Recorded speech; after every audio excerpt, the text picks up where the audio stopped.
Hi, Amanda Markham here with the Markham Sold team, and welcome to another episode of the Markham Sold Show. Today, I'm super excited. We're talking to all of my current, past, future, and all the sellers out there looking to sell your house in Central Kentucky. And we're with Tim Fifield with Affordable Home Inspections, who's going to detail everything needed in your crawl space.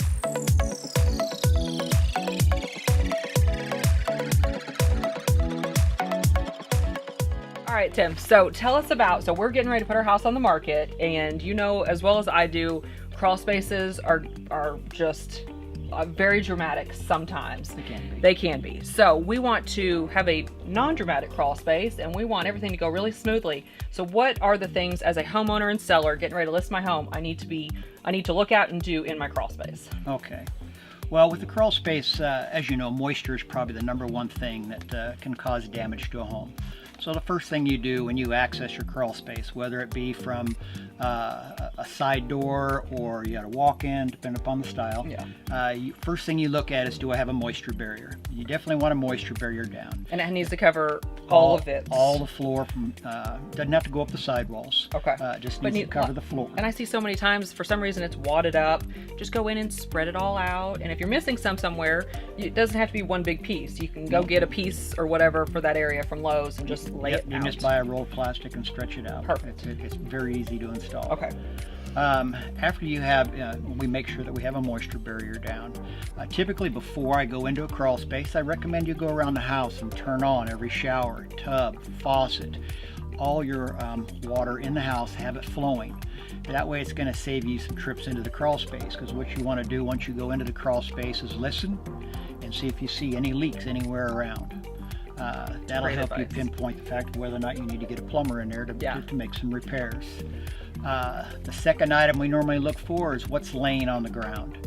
You want to try to keep things like your HVAC ducts up off the ground to keep moisture out of them. You want to take a look at the plumbing that is underneath the house. All of it should be supported about every 5 to 6 feet. Doesn't have to be anything fancy. Sometimes they use metal straps, sometimes they use fiber straps. There's a lot of ways to get these things up off the ground. Because you said besides just moisture in there, but like rodents, they'll eat right through the side of some of your ductwork.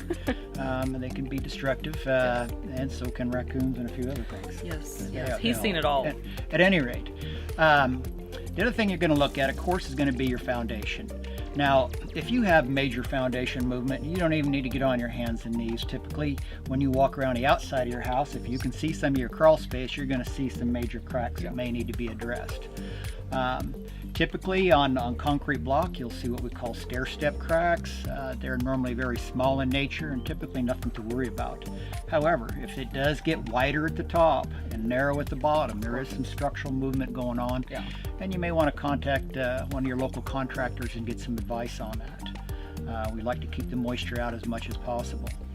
Another item you look at that's not necessarily in the crawl space, but there's evidence of what's going on outside your crawl space, is what we call effervescence. Effervescence is basically a white salt material that when the wall gets wet and then it dries. It gets wet and it dries, and it leaves a salt, crusty looking white line in places. And typically what you do is you go outside, you take a look at the grading to make sure water is running away from your foundation. You take a look at your downspouts and gutters, make sure something hasn't come loose or gutters need to be cleaned out. Brick is not designed to be watertight. It will allow moisture to wick through. And that's a good way to eliminate the moisture and keep things dry. After that, the other thing we see very common is piers. You can normally look at a pier and tell that it was something that was built with the home. But occasionally buyers will buy a house and they're unaware that the previous owners had gone in and maybe jacked some stuff up on the floor and done some things unprofessionally. In an unworkmanlike manner is probably a best way to phrase it. I've seen everything from car jacks to just blocks of wood, things done improperly. If it doesn't look right, I mean, just contact one of your local contractors, have them come take a look at it. And it's not terribly expensive, but it's so important to have that done on the front end. Crawl spaces seem to scare people more than anything else, in my opinion. And so the more you can do on the front end, the easier it's going to go, the whole transaction. And then the other thing that I was thinking of, or which seems obvious but you don't realize it, is sometimes there's just holes.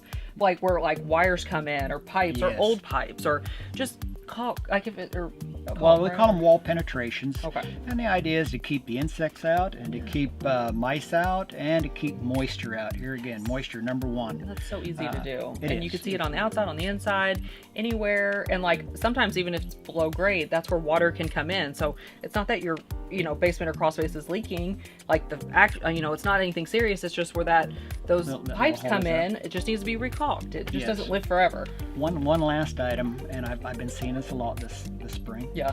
is window wells. Sometimes your crawl space is right at grade. And if you don't have a window well on the outside, water will run across the flower bed and just go straight in these vents. And you'll look at your vent, you'll see a brown streak going straight down like a little brown waterfall. It's normally just muddy water coming in. Yep. And to the untrained eye, buyers are going to think that that's, you know, your crawl space is leaking, but it's really just falling in. So yeah, just, and just you dig can add it a out. window well on the outside, keep the water away from these vents. Super easy. Super easy. As far as vents, you know, I get this question all the time: should I leave them open or should I leave them Seasonal, closed? right?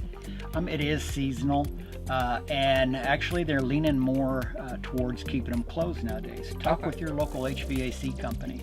Depending upon the type of ductwork you have, sometimes I've gone in and seen ducts that are sweating really bad.